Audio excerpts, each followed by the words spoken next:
Hello students, अस्सलाम वालेकुम। Welcome back to my channel. मैं हूं इंजीनियर उस्मान खान और आज जो आपको टॉपिक पढ़ाऊंगा उसका नाम है मैथ मेजरिंग इंस्ट्रूमेंट्स। इससे पिछला जो हमारा लेक्चर था उसके अंदर हमने डिस्कस किया था स्क्रू गेज, उससे पिछले में वर्नियर कैलिपर और उससे पिछले में मीटर रूल। तो ये वो तीनों के तीनों जो इंस्ट्रूमेंट्स थे ना हमारे, वो थे लेंथ मेजरिंग इंस्ट्रूमेंट। ठीक है। आज हम जो डिस्कस करेंगे वो डिस्कस करेंगे मैथ मेजरिंग इंस्ट्रूमेंट। तो मैथ मेजरिंग इंस्ट्रूमेंट्स यहाँ पर लिखा हुआ है उसने, तो इसका मतलब है कि ये कम से कम भी ना दो इंस्ट्रूमेंट्स के बारे में डिस्कशन यहाँ पर करवा रहा है। तो जो पहला इंस्ट्रूमेंट यहाँ नजर आ रहा है ना हमें फिगर नंबर 1.8 के अंदर, तो इसके बारे में तो जस्ट वो ओवरव्यू दे रहा है कि ये है क्या। लेकिन डिटेल से जहाँ डिस्कशन हो रही है ना वो हो रही है फिजिकल बैलेंस के बारे में। तो हमने जिस तरह वर्नियर कैलिपर और जिस तरह स्क्रू गेज पढ़ा है बहुत ज्यादा डिटेल से, एक एक चीज समझते हुए, ताकि कभी आपको भूले ना, बिल्कुल सेम उसी पैटर्न पे हम फिजिकल बैलेंस को समझेंगे। ताकि आप जब इसको एक बार लेक्चर सुनने के बाद बुक से खुद पढ़ें, याद करने बैठे ना, तो आपको फौरन याद हो जाए। और सिर्फ खुद याद ना हो बल्कि आप जो है ना इस काबिल भी हो जाएं कि याद करने के बाद आप अपने फ्रेंड्स को भी समझाने के काबिल हो जाएं और उनको भी याद करने में उनकी हेल्प हो जाए। तो जी, अब हम स्टार्ट करते हैं। यहाँ थोड़ा बहुत पढ़ते जाते हैं क्योंकि ना यहाँ पर वर्डिंग वगैरह बहुत मुश्किल लिखी हुई है। तो मैं जस्ट सिर्फ समझाऊंगा नहीं बल्कि आपको साथ साथ पढ़ पढ़ के बताऊंगा कि भी कि यहाँ पर लिखा हुआ क्या है, ताकि जब आप याद करें तो आपको याद करने में कोई परेशानी ना हो। तो हम स्टार्ट करते हैं। लिखा हुआ क्या है? There are many kinds of balance is use for measuring mass of an object. किसी भी ऑब्जेक्ट का ना मास मेजर करना है ना, आपको जेन में फौरन आया होगा कि वजन मेजर करने की बात हो रही होगी, लेकिन एक मिनट के लिए रुक जाओ। वजन मेजर करने की यहाँ बात बिल्कुल भी नहीं हो रही है। यहाँ सिर्फ मैस मेजर करने की बात हो रही है। अभी थोड़ी देर तक मैं आपको समझाऊंगा कि ये वजन क्या होता है और ये मैस क्या होता है, और किस तरह ये चीजें आपस में एक दूसरे से मुख्तलिफ हैं और हमें आज तक इस बारे में पता भी नहीं था। कहते हैं बहुत सारे बैलेंसेस, बहुत सारे जो है ना अपरेटसेस इस्तेमाल होते हैं मैथ्स मेजर करने के लिए किसी भी ऑब्जेक्ट के। इन अ डेली लाइफ, हमारी रोजमर्रा की जिंदगी में we use the term weight instead of mass. देखो यहाँ पर बात आ गई है। कहता है कि हम ना वजन का लफ्ज इस्तेमाल करते हैं अपनी रोजमर्रा की जिंदगी में मैथ्स की बजाय। ठीक है, मैथ्स की बजाय हम वजन का लफ्ज इस्तेमाल करते हैं, यानी कि वेट का लफ्ज इस्तेमाल करते हैं। वेट को अगर उर्दू में ट्रांसलेट करो ना तो वजन होता है। इन फिजिक्स, फिजिक्स में दे हैव डिफरेंट मीनिंग्स, लेकिन फिजिक्स में इन दोनों के जो मतलब है ना वो डिफरेंट है। Math is the measure of quantity of matter in a body. तो मैथ जो है ना वो किसी भी बॉडी के अंदर कितना अमाउंट ऑफ मैटर अवेलेबल है, वो मैथ होता है। Whereas the weight is the force by which the body is attracted towards the earth. और कहता है कि वेट वो चीज है कि वो हमें ये बताती है कि हमारी बॉडी कितनी अट्रैक्ट हो रही है जमीन की तरफ, या फिर मैं इसको इस तरह कह लूं कि जमीन कितनी कुव्वत के साथ हमारी बॉडी को अपनी तरफ खींच रही है। तो देखो वेट, जो इसको हम आम रूटीन में वेट वेट वजन वजन करते रहते हैं ना, ये बिल्कुल ही अलग चीज है। और जो चीज हमने बोलनी चाहिए थी कि भाई हम मैथ्स की बात करनी चाहिए थी, हम मैथ्स का तो जिक्र करते नहीं है, हम जस्ट जिक्र कर लेते होते हैं वेट का। तो हमें जो हम रोजमर्रा में मेजर करते हैं वो एक्चुअली वेट नहीं होता, बल्कि वो होता है एक्चुअली मैस। अब मैं इसको आपको ना डिटेल से सारी बातें बताता हूँ। तो इन्होंने तो बस सरसरी दो लाइनें पढ़ा के और खत्म कर दिया ना, लेकिन मैं डिटेल से समझाना चाहता हूँ आपको कि ये मैथ्स और वेट में ना क्या फर्क है। देखो ये जो मैथ्स होता है ना, उसको रिप्रेजेंट कर रहे हैं हम एम से। और मैथ्स जो मैयर होता है किस यूनिट के अंदर मैयर होता है। अच्छा, मैं एक मिनट के लिए आपसे पूछूं कि आपने एक कोने से दूसरे कोने तक लंबाई मैयर करनी है, तो आप क्या बोलोगे कि सर लंबाई जो है ना वो 5 मीटर है, 10 मीटर है, या कुछ भी बोल दोगे ना। अब लेंथ का यूनिट जो मीटर होता है, इसी तरह जो मैथ्स का यूनिट होता है ना वो होता है किलोग्राम। यानी कि मैथ्स मैयर होता है किलोग्राम के अंदर। अब फौरन ज़हन में लाओ कि अगर आपने अपनी बॉडी का मैस मेजर करना है, जिसको आम रूटीन में हम कहते हैं कि यार हमने अपनी बॉडी का वजन मेजर करना है, ठीक है, वजन मालूम करना है। तो वजन तो हम, पहली बात तो सुन लो, जो वजन मालूम करने का लफ्ज इस्तेमाल कर रहे हैं ना ये बिल्कुल ही गलत है। वजन मालूम करना तो हम बोल भी नहीं सकते, हम जस्ट ये कहेंगे कि हमने अपनी बॉडी का मैस मालूम करना है। तो आप खड़े हुए वेट मशीन पे, ठीक है, और आपने वेट मशीन ने आपको शो की रीडिंग कि भाईजान आपकी जो रीडिंग है ना, यानी कि आपके बॉडी के अंदर जो वजन है, आपका वजन जो है वो है 60 kg। एक्चुअली वो मैं वजन नहीं बता रहा, वो आपको वो बता रहा है कि आपकी बॉडी के अंदर कितना मैस है। तो आपकी बॉडी के अंदर 60 किलोग्राम मैस है। ठीक है, कोई पतला होगा 50 होगा, कोई और पतला होगा 40 होगा, कोई मोटा होगा उसका 80 होगा। ठीक है, एक मैंने रफ सा एक आइडिया ले लिया 60 kg का। तो वेट मशीन हमें ये बता रही होती है कि हमारे अंदर मैस कितना अवेलेबल है, ना कि ये बता रही होती है कि हमारा वजन कितना है। तो वो हमारा जो मैस है ना बॉडी का, वो आ रहा है 60 किलोग्राम। ठीक है, डिपेंड करता है ना, 60, 61, 62 कुछ भी आ सकता है, किसी का भी, कोई पतला है तो उसका 40 आ जाएगा, कोई मोटा है तो उसका 70-80 आ जाएगा। ठीक है, तो बस ये जस्ट एक ना हमने रेफरेंस पॉइंट लिया है 60 किलोग्राम। तो वेट मशीन ने हमें, जिसपे आपने खड़े होके अपना वजन मालूम करना था, तो उसने आपको वजन तो नहीं बताया, अलबत्ता उसने आपको आपकी बॉडी के अंदर अवेलेबल मैस बता दिया। तो ये मैस जो है ना 60 किलोग्राम है। तो हम जो वजन मैयर करते हैं ना, जिसको आम रूटीन में हम वजन बोल रहे होते हैं, वो वजन नहीं होता एक्चुअली, वो होता है मैस। तो हम अपना मैस मैयर कर रहे होते हैं, वो होता है 60 किलोग्राम। इसी तरह आप दुकान पे गए, आप कहोगे यार मुझे ना 5 किलो मैंगोस चाहिए, तो दुकान वाला जो मैयर करके देगा ना आपको, वो वेट मैयर नहीं करके देगा मैंगोस का, बल्कि वो मैंगोस का मैस मैयर करके देगा, जो कि 5 किलोग्राम होता है। अब जो मैं बात अगली बात करूंगा, जो कि है वेट। वेट की अगर मैं ट्रांसलेशन करूँ ना उर्दू में, तो उसको हम बोलेंगे वजन। ठीक है, वेट को हम बोलेंगे वजन। अब वेट तो बिल्कुल ही अलग चीज है, आम रूटीन में आप सोच भी नहीं सकते इसके बारे में। देखो, वेट जो है ना, उसका सिंबल होता है डब्लू, जिस तरह हमने यहाँ पर मैथ का एम लगाया, वेट का डब्लू लगा दो। अब वेट जो होना है वो होता है W is equal to M G. यानी कि वेट, वजन, ये चीज है जो कि मैस पर डिपेंड करती है और जी पर डिपेंड करती है। अब ये जी क्या चीज है? जी जो है ना, उसको हम कहते हैं ये ग्रेविटेशनल एक्सेलरेशन है, यानी कि ये जमीन की फोर्स ऑफ ग्रेविटी है। या फिर आप इस तरह कह लो कि कोई भी चीज, किसी भी चीज को जमीन अपनी तरफ अगर खींचती है ना, तो वो वैल्यू ऑफ जी के हिसाब से ही खींचती है। अब ये वैल्यू ऑफ जी जो है ना, अब डिटेल से डिस्कस करवाऊंगा चैप्टर नंबर 2 के अंदर। अभी के लिए हम यहाँ पर ये समझते हैं कि जमीन की जो जी की वैल्यू, ग्रेविटी की वैल्यू, इतना याद कर लो कि जी जो होता है ना, वो ग्रेविटी की वैल्यू होता है। और हम कहाँ रहते हैं? जमीन पे रहते हैं, तो जमीन की ग्रेविटी की वैल्यू 9.8 होती है, या फिर अप्रोक्सीमेटली राउंड ऑफ करके तो हम कह देंगे वो 10 होती है। तो मैथ अभी आपने मैयर किया था अपना, जो कि आया था 60 किलोग्राम। 60 को जरब दूंगा, मैं मल्टीप्लाई करूंगा, 60 को मैं मल्टीप्लाई करूंगा जमीन की ग्रेविटी से, जो कि है 9.8 या फिर 10। 9.8 को राउंड ऑफ करोगे तो क्या बनेगा? 10 बन जाएगा। अब 60 × 10 बन जाता है हमारे पास 600।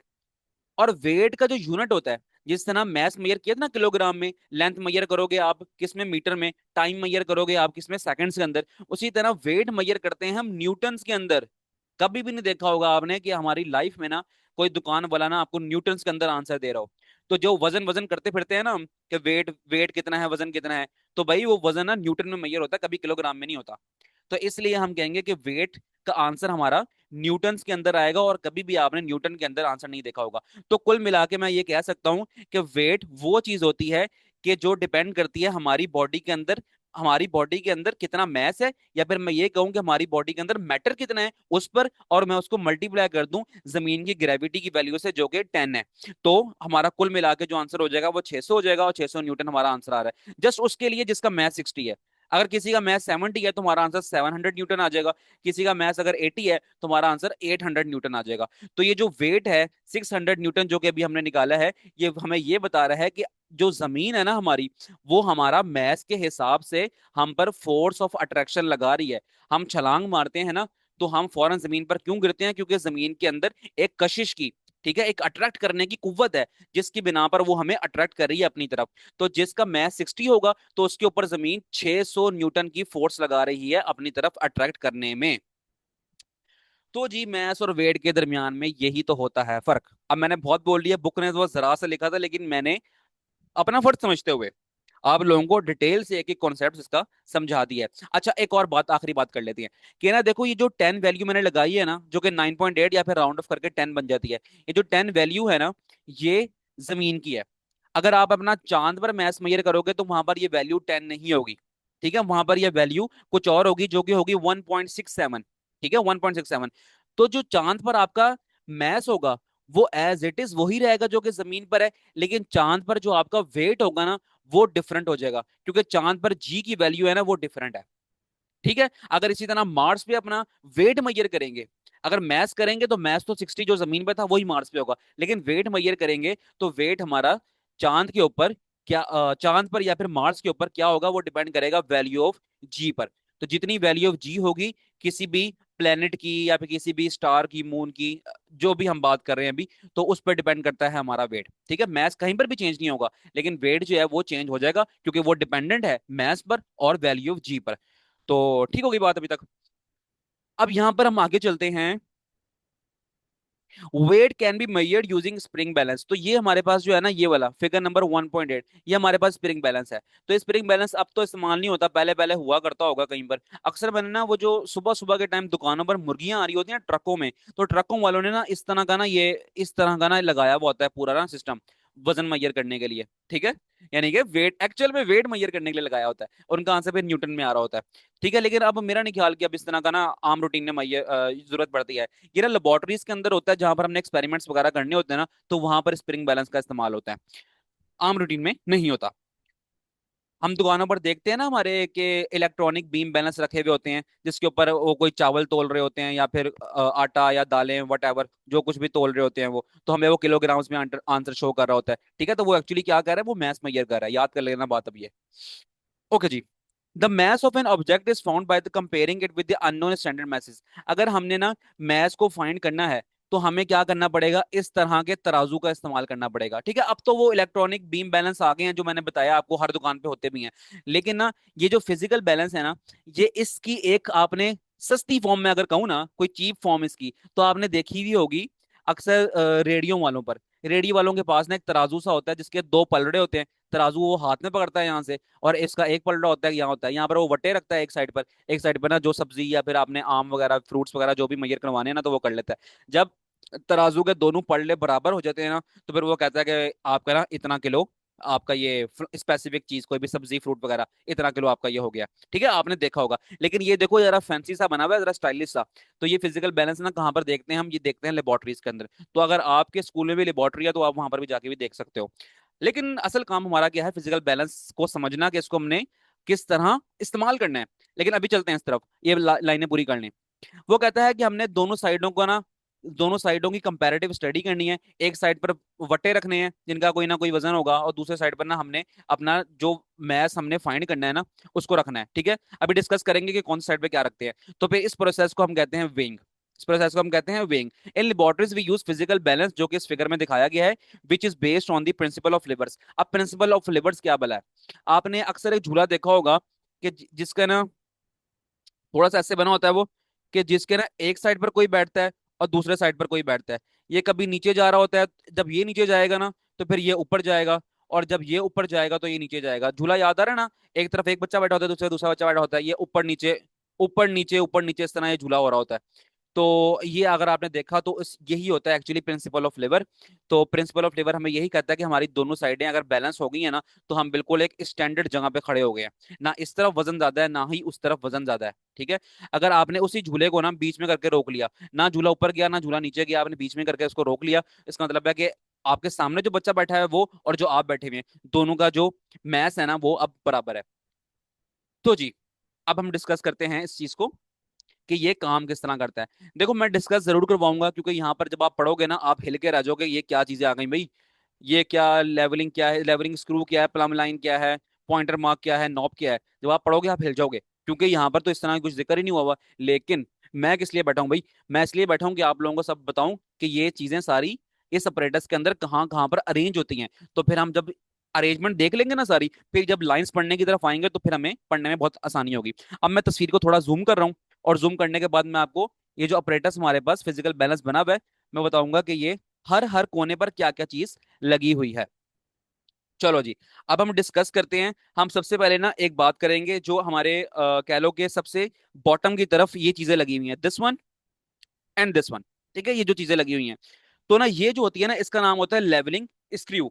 इसका नाम होगा लेवलिंग स्क्रू। तो लिखना है तो लिख लेते हैं, चलो यहाँ लिख लेते हैं, लेवलिंग स्क्रू।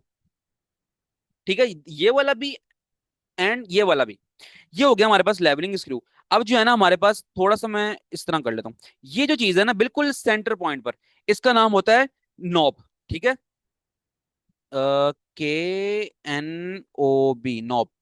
चलो जी, लेवलिंग स्क्रू देख लिए हमने, नॉब देख लिया। अब हम आते हैं, ये जो आपको नजर आ रहा है ना, ये तो पता लग ही गया ये क्या चीज है भाई, ये तो पेन है। ठीक है, और ये वाला भी पेन है। एक पेन के ऊपर हम स्टैंडर्ड मैसेज रखेंगे, और दूसरे पेन के ऊपर हमने जिसका मैथ मालूम करना है उसको रखेंगे।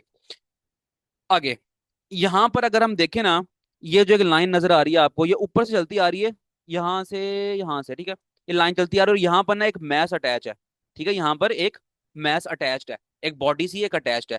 तो इसको ना, इस पूरे को हम बोलते हैं, इस पूरे को हम बोलते हैं plum line, PLUMB, plum line. ये तीसरी चीज भी हमने इसमें, चौथी चीज बल्कि हमने ये भी देख ली है। अब ये जो आपको सेंटर में लाइन नजर आ रही है ना, ये वाली व्हाइट सी लाइन, ये बिल्कुल नीचे हो जरा, ये जिससे मैंने अपना ब्लू मार्कर चलाया अभी, ये लाइन, इस लाइन को हम बोलते हैं पॉइंटर।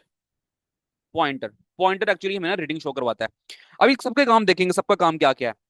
पॉइंटर भी देख लिया, प्लम लाइन भी देख लिया आपने। अच्छा, अब एक चीज और रह गई है, ये जो लगे हुए हैं यहाँ पर, this one and this one, ये दोनों, इन दोनों का जो नाम है ना, इसको हम बोलते हैं बैलेंसिंग स्क्रू। ठीक है, मैं लिख देता हूं यहाँ पर बैलेंसिंग, BALAN। चलो भाई, बैलेंसिंग स्क्रू। अगर आपने अपने बुक के ऊपर लेबलिंग करनी है तो आप जरूर इसको कीजिए लेबलिंग। तो ये अप्रेंटिसेस जरूरी थे बताने आपको, कि सबके नाम अगर हमें पता हो ना, फिर सबके काम भी हम डिस्कस कर लेंगे जो कि बुक ने हमें लिखे हुए हैं। जब बुक की हम लिखाई पढ़ेंगे ना, तो फिर हमें, जब हमने मेंशन की होगी ये सारी चीजें, तो हमें फिर पढ़ना आसान हो जाएगा। अब मेरे ख्याल से ना और कुछ खास है नहीं, बल्कि बस एक चीज और देख लो, ये जो चीज लगी है ना यहाँ पर, दिस वन, ये पॉइंटर के बिल्कुल नीचे, इसका नाम है स्केल। ठीक है, इसको हम बोल देंगे स्केल। तो ठीक होगी बातें, अब और कुछ खास नहीं है इसके अंदर लेबलिंग में। आपने भी अगर लेबलिंग करनी है तो आप भी इसकी कर सकते हैं। अब मैं थोड़ा सा ना इसको जूम आउट करता हूँ ताकि हम पढ़ सकें इसको सही तरह। ये सारी बातें जिन में रखते हुए कि कौन सी चीज कहाँ पर है, क्या लगी हुई है, तो हम जब ये पढ़ेंगे ना, पॉइंट नंबर 1 से स्टार्ट करेंगे तो समझना आसान हो जाएगा। पढ़ते हैं। पॉइंट नंबर 1 कहता है level, level base of the balance. इस पूरे फिजिकल बैलेंस का हमने जो लेवल है ना, उसको हमने इक्वल करना है। ठीक है, हमने उसको ना बिल्कुल सीधा करके खड़ा कर देना है उसको, मतलब सीधा करके ना इस तरह इसको ना लिटा देना है, जिस तरह ये लेटा हुआ है इस टाइम।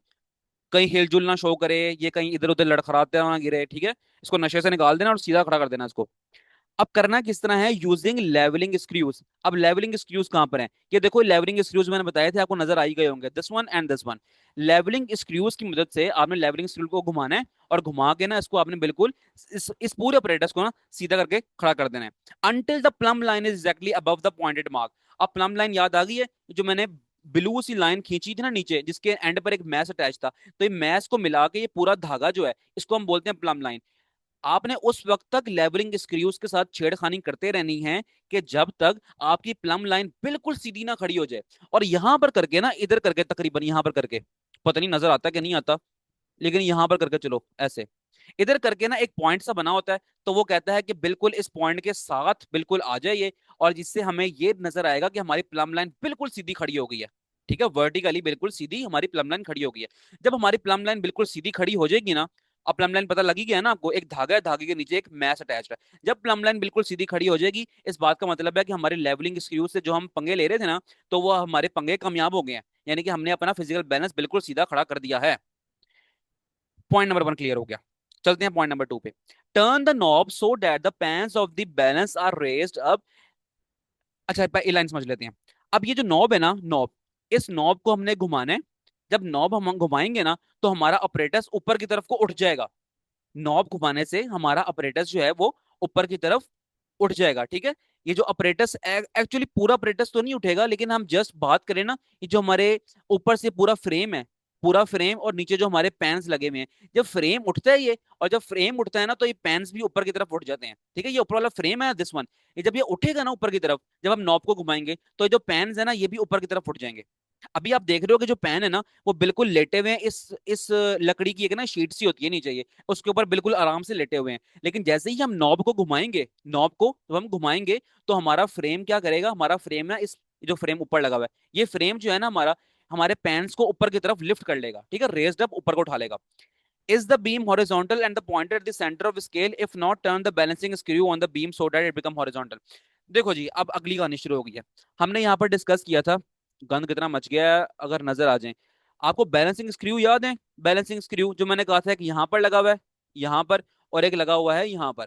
ठीक है, याद आ गया।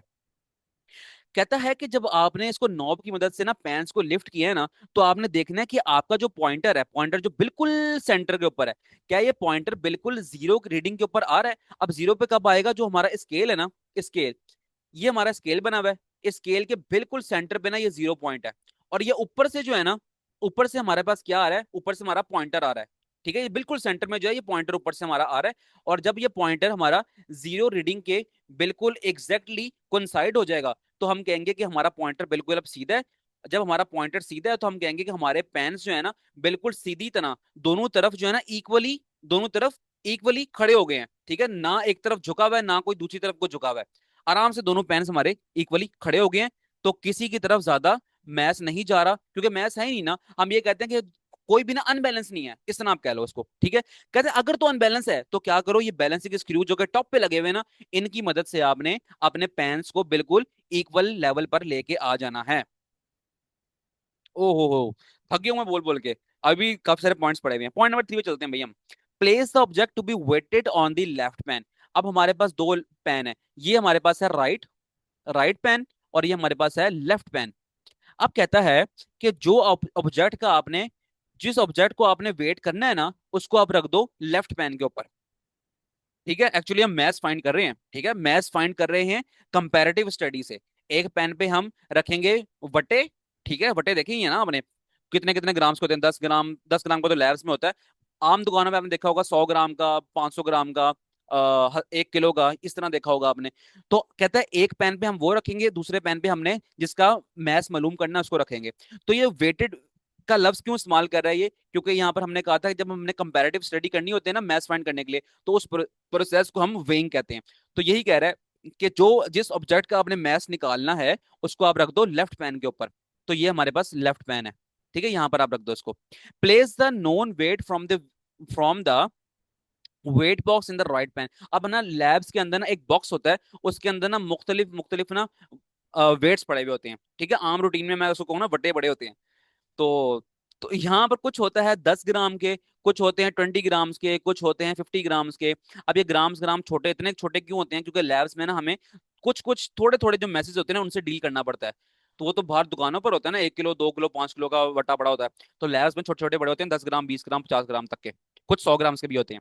कहता है इनका तो हमें स्टैंडर्ड मैथ पता है। तो कहता है कि एक पेन के ऊपर जो है ना आप रख दो, राइट पेन के ऊपर आप रख दो ये वाले, हाँ, जो कि नॉन मैथ्स हैं ये वाले 10 20 ग्राम, जिसका हमें वजन पता है उसको आप रख दो राइट पेन पे, और जिसका आपने मैथ्स मालूम करना है उसको आप रख दो लेफ्ट पेन के ऊपर। यहां तक बात क्लियर होगी है। पॉइंट नंबर 5 डिस्कस करते हैं। Adjust the weight so that the pointer remain on zero और oscillate equally both side the total standard mass is measure of the mass. मैंने पॉइंट 5 और 6 इकट्ठा देख लिया, अब मैं बताता हूँ आपको इसका मतलब क्या है। थोड़ा सा ना इसको जूम करते हैं। मैं अब क्या कर रहा हूँ, जितना भी इस पे गंद मच गया है ना इसको मैं ना रेस कर देता हूँ। बाकी आपने नोट कर ही लिया होगा कि हमने कौन सी चीज का क्या क्या नाम है। ठीक है, पता लग ही गया होगा ना अब कि राइट लेफ्ट पेन जो है ना ये सारे अभी मिटा दिए मैंने, कौन सा राइट पेन है कौन सा लेफ्ट पेन है ये सब मैंने मिटा दिए हैं। क्योंकि मैंने ना एक बहुत ही इंतहाई अहम बात बतानी है आपको, फाइनल स्टेप बताना है इसका। देखो जी, वो कहता है कि जब आपने एक पेन के ऊपर ना नॉन मैथ्स रख दिया और एक पेन के ऊपर आपने अननोन मैथ्स जिसका आपने मैथ्स फाइंड करना है वो रख दिया, तो उस टाइम आपने देखना ये है कि आपके ये जो पॉइंटर ऊपर से बिल्कुल नीचे आ रहा है ना, क्या ये पॉइंटर एग्जैक्टली स्केल के ऊपर मौजूद जो जीरो रीडिंग है, स्केल के ऊपर मौजूद जो जीरो रीडिंग है, क्या ये उसके ऊपर बिल्कुल एग्जैक्टली कोइंसाइड कर गया। अगर तो कर गया इसका मतलब है कि आपका जो आपने यहाँ पर फर्ज करो यहाँ पर वो कह रहा था ना कि आपने जिसको वेट करना है उसको लेफ्ट पे रखना है, और जिसका आपको पास स्टैंडर्ड मैथ्स अवेलेबल है उसको आपने रखना है राइट के ऊपर। तो इस बात का मतलब ये हुआ कि अगर तो यहाँ पर राइट साइड पर आपने रखा है 50 ग्राम्स का एक मैथ्स, ठीक है, तो यहाँ पर लेफ्ट पैन पर आपने सैंपल रखा जिसको आप मेजर कर रहे हैं। तो यहाँ पर आपने सैंपल रखा, जब आपने सैंपल रख दिया इसका, तो आपके पॉइंटर पे देखो कि आपकी पॉइंटर की जो रीडिंग है वो डिनोट कर रही है कि स्केल के ऊपर जीरो रीडिंग को। अगर जीरो रीडिंग के ऊपर एग्जैक्ट पॉइंटर आ गया ना हमारा, तो इस बात का मतलब ये है कि हमारा जो जिसको हमने मालूम करना ना जिसका मैथ हमने, तो उसका मैथ भी ना 50 ग्राम्स आ गया। अगर नहीं आ रहा तो यहाँ पर ना वजन और बढ़ाओ। अगर आपको लग रहा है कि ये जो है ना ये नीचे की तरफ को जा रहा है, इसका मतलब है कि यहाँ इस वाली साइड का वजन ज्यादा है, तो हमें ये करना पड़ेगा कि हमें यहाँ से कुछ कुछ जो वजन है ना उसको निकाल के बाहर फेंक देना पड़ेगा। ठीक है, तो जितना मैथ आपने यहाँ पर रखा है अगर उतना ही यहाँ पर आ गया तो आपकी जो पॉइंटर है ना वो जीरो रीडिंग पे शो कर देगा। पहले ना पॉइंटर थोड़ा सा ना आगे पीछे को घूमेगा। ठीक है, पॉइंटर थोड़ा सा इधर उधर को ना ऑसिलेट होगा, जैसे पेंडुलम ऑसिलेट होता है ना आगे पीछे को, उस तरह पॉइंटर भी आगे पीछे ऑसिलेट होगा। अगर तो ऑसिलेट होने के बाद ये रुक जाएगा जीरो रीडिंग के ऊपर, तो इस बात का मतलब ये है, इस बात का सिंपल मतलब ये है कि अब हमारा इधर वाला मैथ्स जो कि हमने खुद रखा था और जिसका मैथ्स हम फाइंड कर रहे थे, वो दोनों अब बराबर हो गए। जब वो बराबर हो गए तो अननोन मैथ्स भी हमारे पास, उसका आंसर भी आ चुका है। और उसका आंसर क्या है? जितना मैथ्स आपने यहाँ पर रखा है। अगर आपने 50 ग्राम का यहाँ पर रखा है और ये पॉइंटर हमारा 0 पर आ गया, तो हम जिसका मैथ्स फाइंड कर रहे हैं उसका ग्राम, उसका आंसर भी 50 ग्राम, मतलब समझ लो कि आ गया। ठीक है। तो ये कहानी थी कुल मिला के स्प्रिंग बैलेंस की। मैंने बहुत कोशिश की है कि मैं बहुत आसानी से, बिल्कुल बच्चों की तरह ना आगे एक चीज आप लोगों को समझा दूं। तो अगर अभी तक कोई परेशानी रह गई है तो क्या कर सकते हैं, वीडियो को दोबारा सुन लो बस, ठीक है ना। मेरा नहीं ख्याल था, मैं तो अमूमन अब ये करने लग पड़ा हूँ कि एक टॉपिक है उसके ना बस डायग्राम देखिए, समझाया उसको, और ना ये जो रीडिंग लिखी हुई है ना यहाँ पर, मैं सारा कुछ रीड करने से अब इज्तनाब करता हूँ कि ज्यादा कुछ रीड करूंगा तो बच्चे बोर ना हो जाएं। ठीक है, मैं इतना रीड नहीं करता अब। तो मैं सिर्फ समझाने पे कंसंट्रेट करता हूँ मैं। लेकिन मैंने यहाँ पर रीड इसलिए कर दिया क्योंकि ना यहाँ पर कुछ वर्ड्स ना मुश्किल लिखे हुए हैं। मुश्किल इन सेंस के आप पहली बार सुनेंगे, या प्लम लाइन क्या होता है, ये लेवलिंग स्क्रूज क्या होते हैं, तो आपको मसला होगा क्योंकि बुक पे मेंशन नहीं है डायग्राम के ऊपर। तो मैंने सारे मेंशन करा करा के रीडिंग कर करके ना आप लोगों को समझा दिया। अब नहीं मेरा ख्याल कि आपको याद करने में कोई परेशानी होगी। ठीक है। ऑब्जेक्ट टू बी वेटेड का बताया था मैंने आपको, वी लव्स क्यों लिखा है यहाँ पर उसने, क्योंकि ये एक्चुअली मैथ्स ही फाइंड कर रहा है। लेकिन कहता है मैथ्स की कंपैरेटिव स्टडी जब करते हैं ना हम, जिस तरह फिजिकल बैलेंस में कर रहे थे, तो कहता है कि उस प्रोसेस को हम वेइंग कहते हैं, इसलिए यहाँ पर वेटेड का लफ्ज इस्तेमाल कर दिया उसने। अब मैं बताता हूँ आपको कि आपने इसमें से याद क्या करना है। Differentiate between mass and weight. जितना बुक में लिखा हुआ है ना, उतना ही आपने याद कर लेना है। ठीक है, यहां तक वेइंग तक, वेइंग तक याद कर लेना। Differentiate between mass and weight, ये दोनों टर्मिनोलॉजीज आपकी यहाँ पर पूरी हो जाएंगी। अगर आपको डिफाइन व्हाट इज वेइंग अगर ये भी आ गया आपको, तो ये जो वेट वाला पॉइंट है ना आपका, वेट वाला पॉइंट, इस पॉइंट का पूरा लिख देते हो तो वेइंग की डेफिनेशन भी आपसे पूरी हो जाएगी। ठीक है। नहीं, sorry sorry sorry, I am sorry. अगर आपसे वेइंग की डेफिनेशन आएगी तो आप यहां से लिखोगे, the mass of an object is found by comparing with unknown standard masses, this process called weighing. ठीक है, तो वेइंग तो होता ही मैथ्स को मेजर करना है ना, तो ये वेट वाली बात जो है ना, अब आप देख लेना। अब आप याद करोगे ना यहाँ से, स्टार्ट से मैथ्स से लेकर वेइंग तक, तो आपको सारा याद हो जाएगा कि आपने इसमें से मैथ्स की डेफिनेशन भी हो जाएगी, वेट की भी हो जाएगी, और साथ में वेइंग की भी हो जाएगी। इसके अलावा फिजिकल बैलेंस को आपने कंप्लीट लॉन्ग क्वेश्चन के तौर पर याद करना है, लॉन्ग क्वेश्चन के तौर पर याद करना है। और फिर आप लिखोगे कहाँ पर, आप लिखोगे ऊपर से सारा छोड़ के आ जाना लॉन्ग क्वेश्चन, और शुरू कहां से हो रहा है, ये यहां से हो रहा है। This process in laboratories we use physical balance, यहां से स्टार्ट करना है, which is based on the principle of levers. एक एमसीक्यू भी बड़ा इंपॉर्टेंट बनता है कि भाई आपका फिजिकल बैलेंस किस प्रिंसिपल पे डिपेंड करता है, तो आप बताओगे प्रिंसिपल ऑफ लिवर पे डिपेंड करता है। तो आपने इन लेबोरेटरी से स्टार्ट करना है और इसको एंड तक लिख देना है। ठीक है, ठीक है, एंड तक। यहां पर आपने इन लेबोरेटरी सब लिखोगे ना, उससे पहले आपने इंट्रोडक्शन की